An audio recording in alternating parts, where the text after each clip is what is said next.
What's up, guys? It's me, LSP Spectrar, here in another video in Wayward Terran Frontier. This time I'm going to be talking about changes in modules that you can see in the editor here. There's quite a few changes that have happened, not a ton, but enough to mention. One of the big ones is the change to these reactors. Now, I could talk about every individual change about these, but I don't think you guys are that interested in it and don't want to see all that information. So instead, I'm going to display right here for you on top of each reactor. The biggest changes is, as you can see, better optimal output. But the reason that is that there's no longer a max output stat. There's just the optimal output. And so, because of that, the optimal output has increased. In relation to that, the heat production has also changed. Most of it is increased, some of it is decreased. But it has changed to match the new optimal output. But the interesting thing is that there is still a max heat production. Now, the reason this is interesting is because the max output production is no longer shown. So the max heat production being there it shows you one of two things. Either that's what it's doing when it's doing optimal output, or it is suggesting that there is still technically a max output. It's just varied, maybe. Now, in the future, I do want to test all this out, and I want to figure out what I find. I want to figure out what it is, if there is a new max output or something that you can achieve. And I will do tests, and if it's interesting enough, I will post a video about it and show it to you guys. Unless you guys just want to see a video about that subject anyways, and I'll show you whatever I find, if it's anything. Just let me know in the comments below. But this is the major change that has happened to reactors. Now, there has been a change that has happened to weapons, and if you want, I can go into detail about those as much as I possibly can. But it's a lot of digging, and it's a lot of stats that I don't think a ton of people care about. But if there are enough of you that would like to see that video, I will make it. Just let me know in the comments below. Moving on, and this is the one I'm most excited about, is there is a new conduit that you can use. Now, in the past, you would have some kind of situation like this. Obviously, it's not going to look like this, but you all know what I'm talking about, and it has happened, and it's happened to me 1,000 times, where you really want this reactor to power this module, whatever it may be, and you want this reactor to power this one, but then you also want this one powered over here. But this reactor is already using its max energy, and you can't make a bigger or put a bigger one there. And so you want this one to power this one, but you can't get to it because of obstructions. So now, you look at power overlay, you could not reach it, but now with this new crossover, you can reach it. It is just so cool. I'm so excited for this. I've been wanting this forever. In the past, we've had the hallway one where you can cross between hallways, which was awesome when he introduced that, but now we have the, what does he call it? Conduit cross, where you can cross lines without interfering with it.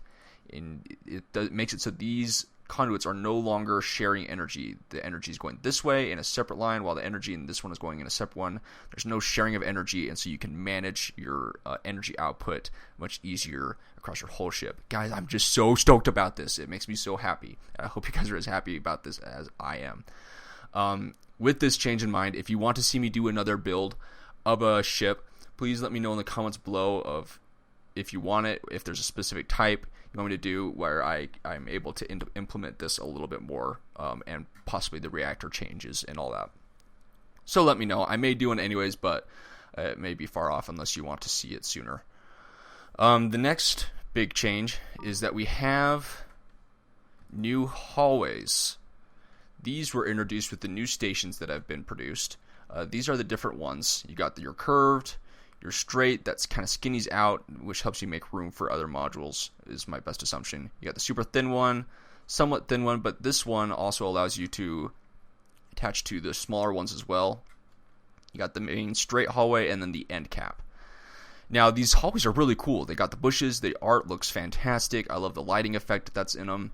They look great. The only strange part is they're not symmetrical. Now, there's nothing bad about that except for the fact that when you try to do something different, it ends up looking like that. So, when everything's great, you can obviously do the circle, which is just fine. Oops. But, so as you can see, that's just fine. But when I try to do what I was doing before right there, everything kind of goes ski-wampus, and so it kind of distracts from that, and the fact that while this is connecting to the cap really nicely, it's not connecting to this. But then if I try to connect nicely to this, it doesn't connect nicely to the cap. So that adds some very interesting, weird-looking graphical things that can happen, which I can't decide if I'm totally okay with it or not, just because it just looks funky. I can't get past the fact that it looks funky, but I also like the fact that the design is unsymmetrical. It adds a really cool effect to it, and so maybe we just need to work around that and not use this as a main hallway get around, which it's not intended for. But still, it's a little different thing that may really distract and bug some of you guys. It distracts me a little bit, but not enough to where I'm going to really complain about it really hard. It's more I just want to mention it and let you guys know about it. Other than that, I really love the look of the hallways. I think they look really cool. And that's most of the changes of the modules. I'm sure there's a few other ones that they're just not significant enough for me to really mention. Again, if you want to see the actual changes in stats of the weapons, and it's not the mounts themselves, it's the weapons. So if I go into here, you will see it's these stats that have changed a little bit. If you really want me to look at that, please leave a comment below and I will address it. But other than that, I don't think I'm going to. But yeah, I hope you found this video useful. Hey guys, thanks for watching. I hope you enjoyed this video. If you want to see more videos like this, click on the symbol in the top left, and if you want to see other videos of mine, click on the one in the top right. Other than that, I will see you guys next time. See ya!